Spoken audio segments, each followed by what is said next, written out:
Welcome po sa aking YouTube channel, Randy Channel. Paki-subscribe, like, and share, and comment dito sa aking video upload. Okay? Hayaan nyo muna batingo kayo ng magandang umaga, magandang tanghali, magandang gabi sa inyo lahat. Sana po nasa mabuti kayong kalagayan at malaya sa karamdaman. Lalong-lalo yung mga OFW natin sa abroad. So po kayo dyan, sa abroad. At advance, Merry Christmas and Happy New Year dyan sa abroad ng mga kababayan natin. Ingat po kayo lagi. So itong upload ko ay patungkol to doon sa isang charity vlogger na napanood ko na matagal na siyang charity vlogger. Tagal na itong hinahangaan ko. Simula pa nung nung 2020.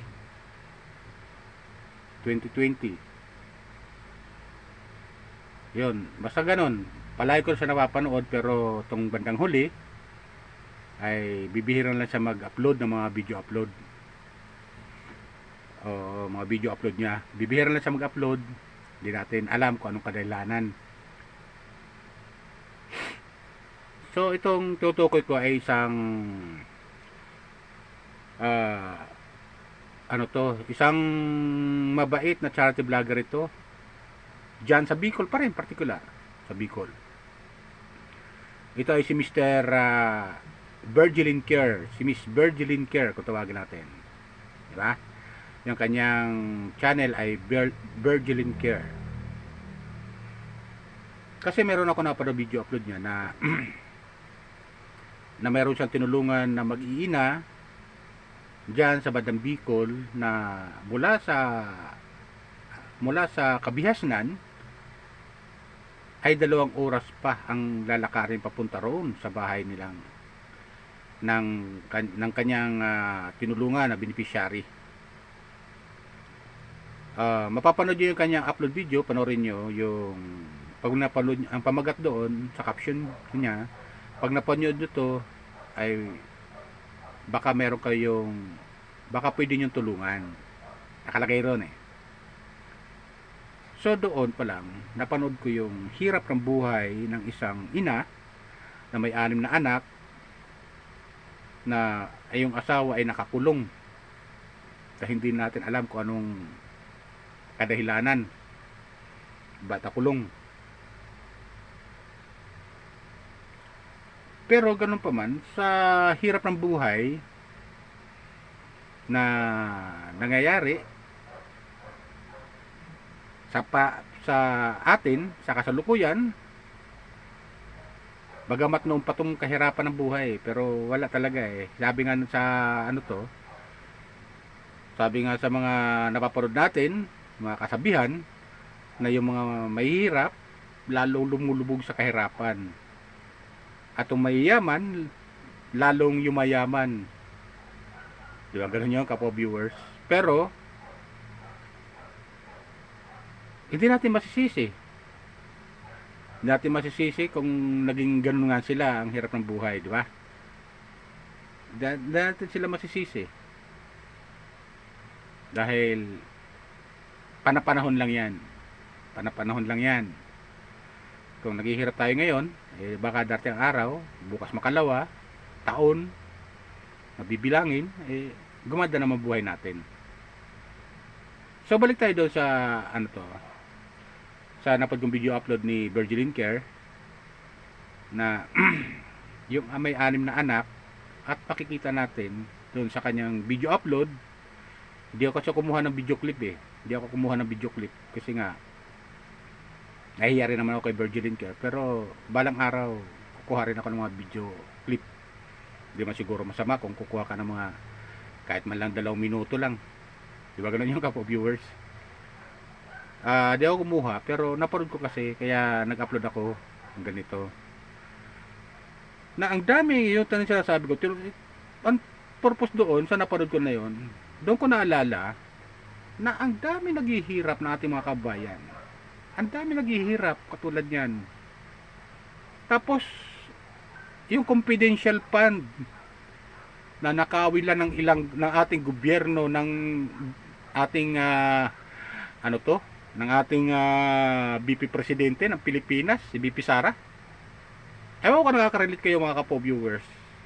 Masakit lang sa akin, naalala ko tuloy itong confidential fund na nangyari na ibinulsa lang ng iilan ng mga empleyado ng mga tauhan ni VP Sara at kasama siya doon na hindi nila may paliwanag kung saan lagi ginastos.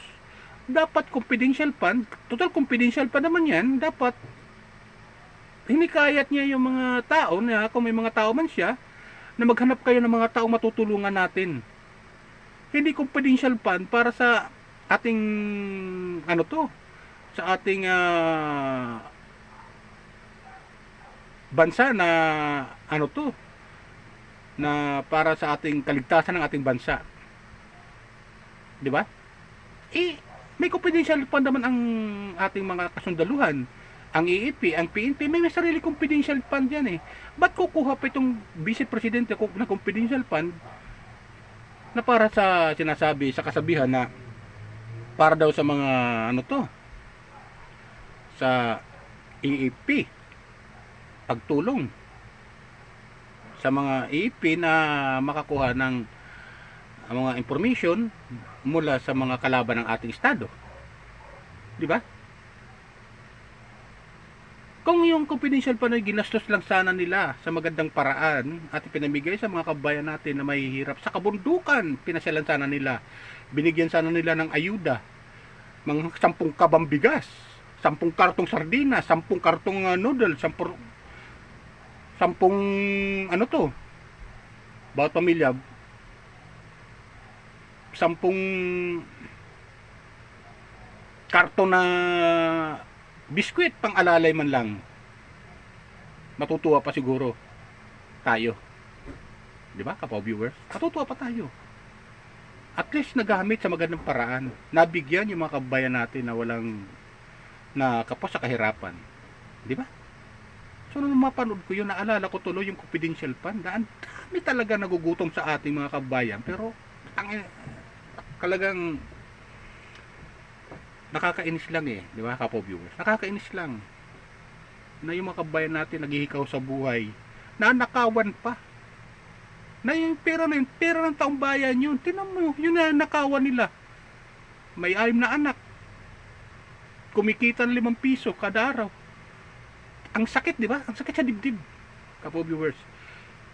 Welcome po sa aking YouTube channel mga viewers ng Virgilin Care. Kung nakanonood po kayo doon kay Virgilin Care, ito po yung aking simpatiya sa napanood yung video upload nyo. Masakit na napapanood ko yung mga ganong sistema. Hindi lang yan, marami pa akong napapanood mga kabayan natin dito sa video upload ng mga charity vlogger na hinanga ako. Katulad kay Pugong Biyahero, tinan mo sa Mindanao, yung pinapasyalan niya, ang hirap ng buhay doon na dapat sana tinutulungan ng ating gobyerno, pero ang nangyayari yung confidential fund. Ba't ako pumunta sa confidential fund? Naalala ko tuloy yung confidential fund na ito yung mga kabayan natin na dapat tinutulungan, ay sila pa itong nanakawan. Tayo pang may hirap, tayo pang nanakawan, taong bayan. Di ba, kapo-viewers? Di lang mapaliwanag na maayos kung saan nila yung pera. Okay na sana, paliwanag lang ito, ibinigay namin sa isang pamilya doon, sa ilang pamilya sa kabundukan ng bandang Mindanao. Kabundukan sa bandang Bicol. Dapat mga ganun eh. At least may kwento man pag nakuha ng charity vlogger, pinuntahan po kami rito ng ating gobyerno, binibigyan po kami ng ayuda buwan-buwan, 10 kabang bigas, 10 karton na sardinas, 10 karton na biskwit man lang, pang-alalay, at binibigyan pa kami ng financial para sa aking mga anak na kahit paano makapag may pamasahe. Pero 2 oras nilalakad ng mga anak niya papunta sa school mula sa bahay nila. Isipin mo, tapos nanakawin lang yung pera ng taong bayan. Talagang nakaka-irita, di ba, kapo-viewers? Kayo, kung ano masasabi nyo? Comment lang kayo kung anong masasabi nyo sa aking comment sa video tungkol doon sa napanood kong video upload ng isang charity vlogger na napakabait talaga. Pinuntahan niya, maputik, ilang bisa nadulas para lang makarating doon, makatulong lang. Bakit ganyan kayo? Tapos ito mga lintik na mga nanunungkulan sa ating gobyerno, yung iilan dyan, papakasasa ng pera ng taong bayan, ibubulsa lang nila, na ang daming pwedeng tulungan. Di ba? Tapos pagtatanggol pa ng mga animal, na kesyo, ganito. Mga bulag sa katotohanan itong mga animal na to eh. Di ba, kapaw viewers? Sorry for the word naiinis lang talaga ako eh. Sobra yung aking hinagpis nung mapanood ko yung video upload na yon, na ang isang nanay, 6 na anak, maliit pang duminidid sa kanya, kumikita ng 10 piso, 5 piso, 10 piso. Ito sa pag-aabaka, pagkain nila, kamote, saging, bihira sila makabili ng bigas, nakakulong pa yung asawa, na hindi natin alam kung anong kadahilanan. Tapos sasabihin, hindi kasalanan ng gobyerno yan. Kalukuhan, hindi kasalanan ng gobyerno. Tulungan nyo, kayo mga nasa gobyerno. Lalo na itong confidential fund, ilitaw nyo kung nasaan at ipamahagi sa taong bayan. Lalo yung mga sa kabundukan na mga kabayan natin naghihirap. Ipaliwanag nyo kung saan nyo dinala yung pera na yun at ipamahagi nyo sa taong bayan. Confidential fund, ikaw confidential nyo pa. Aling kagaguhan pinagagawa ninyo, di ba? Kapag viewers, comment lang kayo. Medyo masakit lang sa akin na yung aking napanood na video ng isang charity vlogger na hinahangaan natin. Ayun, ultimo charity vlogger. Kung wala yung charity vlogger, itong YouTube platform na to, hindi natin malalaman yung kalagayan ng mga kabayan natin sa kabundukan, kung anong sitwasyon nila, na nararating nila. Makatulong lang sila. Kaya yung live binibidyo para makatulong. Anong tulong may bibigay? Lahat ng nanonood doon, kung may itutulong man, magbibigay ng tulong.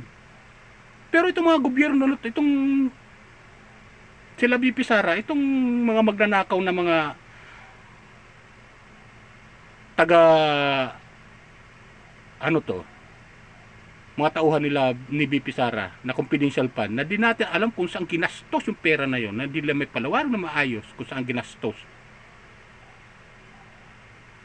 Di ba, Pabo viewers?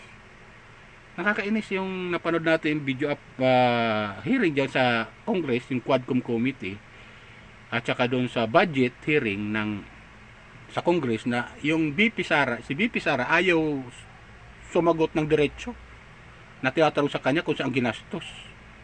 Tapos ang kapal na mukha, manghihingi pa manghihingi ng confidential fund. Dahil nakahiyaan ayaw niya na humingi ng confidential fund, budget na lang. Ang kapal na mukha itong animal na to, kapaw viewers, di ba? Nakakainis lang eh. Panoorin nyo yung mga charity vlogger natin, mga kapaw view, mga nasa gobyerno dyan. Manood kayo ng mga charity vlogger dyan. Tapos tulungan nyo yung mga tinutulungan nila. Magbigay tulong kayo. Tapos kakatwiran yan, di kasalanan ng ating gobyerno yan. Hindi kasalanan ng ng iilang yan ay sasagot ka. Alam ko naman di kasalanan eh. Hindi kasalanan, pero dapat tulungan. Para mapanood, para makatulong kayo, manood kayo ng mga charity vlogger na nakakarating sa kabundukan. At yun, sundan nyo sila. Ayun ang ibig ko sabihin. Na makikita nyo yung kalagayan ng ating mga kabayan. Kung anong sitwasyon nila, di ba? So katulad yan, napanood ko kay Virgilin Care. Nakakaawa yung nanay. Kaaway nanay. Isipin mo, sabi nga, may nagsabi sa kanya, charges na pamisa-misa paganda ka na, bumili ka ng pulbo. Ano sabi ng nanay? Ibibili ko ng pulbo, ibibili ko lang ng bigas, pagkain ng mga anak ko. Di ba? Kahanga-hanga, di ba? Kapo viewers. Kasi kung di siya pakakayod, paano yung mga anak niya? Minsan, dumating sa punto na naikwento niya, sabi niya, miss, pag sinanong siya ng isang, ni Virgilin Care, buti hindi ka nalulungkot nanay. Oh, sabi niya, kung malulungkot ako, paano yung mga anak ko? Di ba? Minsan, kung malulungkot daw siya, maalala niya, gusto niya nang mamatay na lang. Pero paano yung mga anak niya? Kaya nga sabi ni Virgilin Kerr, siya yung haligi at ilaw ng tahanan. Kasi ngayon asawa niya nakakulong. So yan lang sa akin po viewers. Yung akin lang saloobin, yan ang mapanood ko. Naalala ko tuloy yung confidential fund na hiniring dyan sa Quadcom. Na mga ninakaw na mga iilan dyan na mga nakaupo sa ating gobyerno. Na mga magnanakaw. Di ba? Tapos ang daming nagugutom sa mga kababayan natin. Yan lang sa akin po viewers. Comment lang po kayo, subscribe sa aking YouTube channel, Randy Channel. Subscribe lang kayo, like and share. Share lang po. Bye. Ingat po tayo lagi. Pagpalain po tayo ng pumay kapal.